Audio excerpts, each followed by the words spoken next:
Ultime parole. Baird T. Spalding.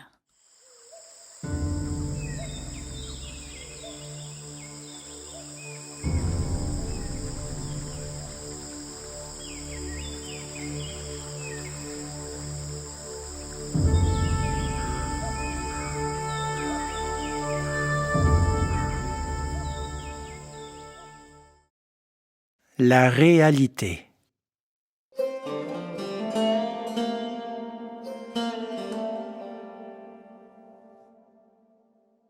Les hindous disent que si Dieu voulait se cacher, il se cacherait dans l'homme.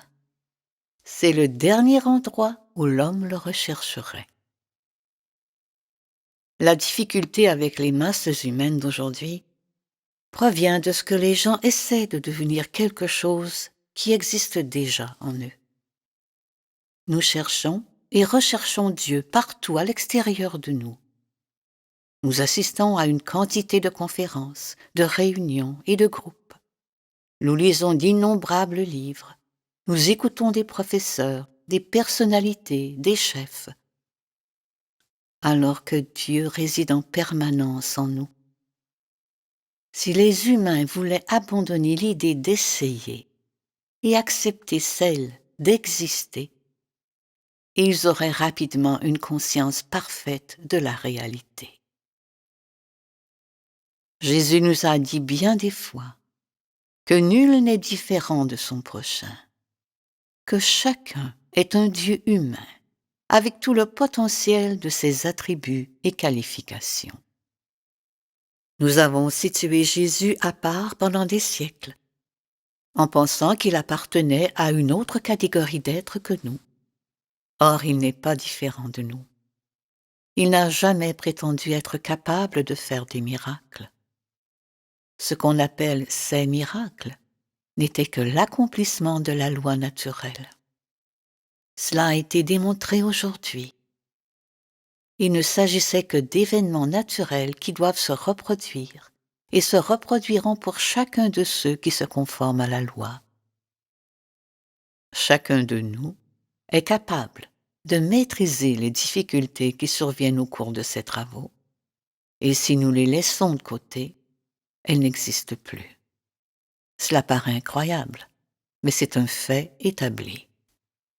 Nous amenons les difficultés sur nous-mêmes par nos propres pensées erronées. Supposez que ces pensées et ces mots n'aient jamais été les nôtres, que nous n'en ayons jamais entendu parler, et qu'ils n'existent ni dans notre vocabulaire, ni dans notre monde.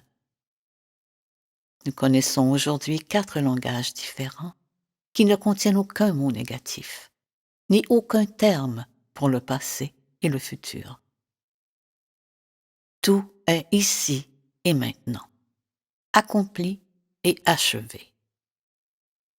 Si nous pouvions nous conformer à cela et l'accepter, nous nous élèverions bientôt au-dessus de nos conditions négatives. Ce sont le nom que nous donnons à une chose et le sentiment avec lequel nous l'exprimons qui importent.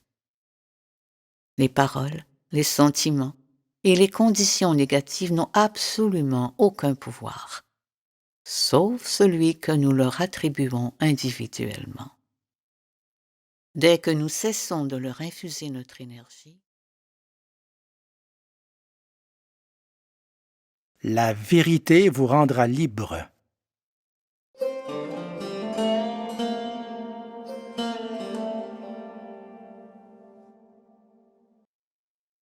nous vivons aujourd'hui dans une grande époque qui parachève le cycle où le Christ redevient dominant. Il est toujours triomphant. Toute la Bible est un exposé de cette situation aboutissant au retour du Christ, c'est-à-dire que chacun de nous représentera le Christ. Dès que nous acceptons cela, notre corps devient un corps de lumière. Alors nous commençons à utiliser le pouvoir dont nous avons été inconscients pendant si longtemps.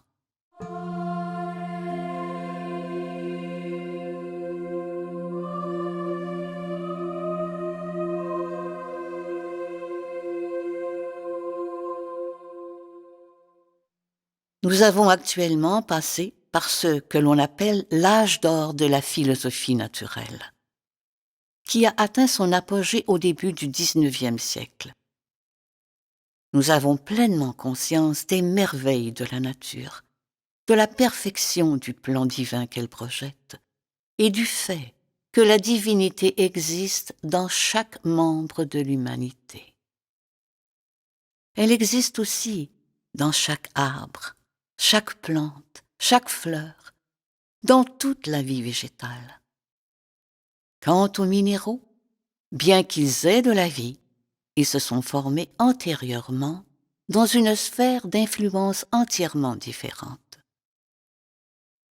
À mesure que l'humanité apprendra à utiliser et à contrôler activement toutes ses facultés mentales, les hommes découvriront que la pensée contient l'aptitude entière de commander, de créer complètement, d'amener à l'existence vivante tout atome et toute planète.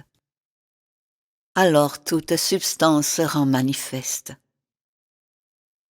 Ce facteur est l'intelligence suprême, Dieu, intelligence, qui circule autour de nous, à travers nous, et qui est la créatrice de toutes choses. L'homme s'est maintenu dans cette divinité depuis l'éternité, chef effectif et créateur de toutes choses. Mais lorsque l'on commence à dévier de ce grand et noble plan, la pensée peut créer une punaise, un ver ou un animal vicieux qui se répandra en tourmentant l'humanité.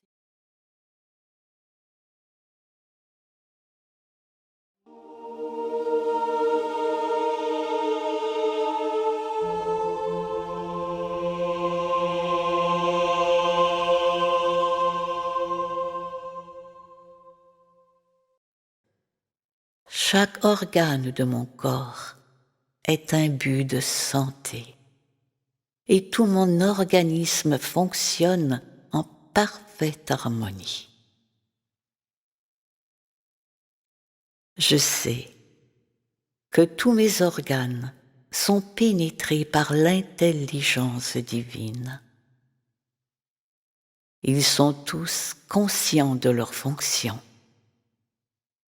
et ils travaillent ensemble pour la santé et l'harmonie de mon être tout entier.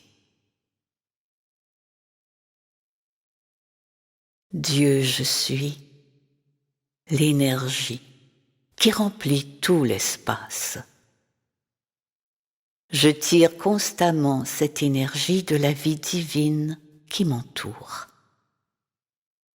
Je sais que Dieu est cette intelligence aimante et infiniment sage qui m'imprègne de cette vie divine.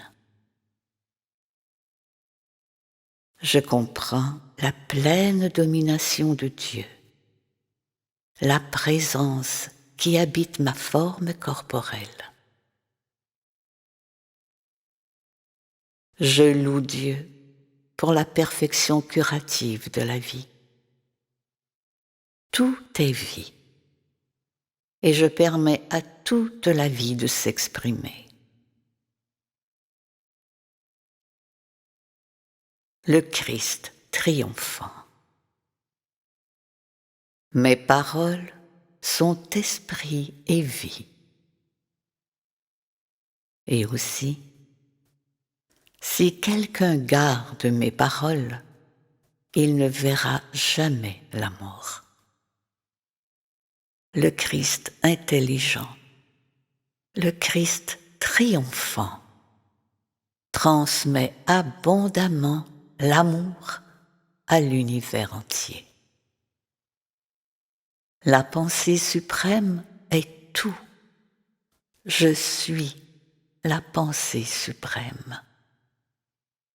Je suis la sagesse, l'amour et la puissance suprême.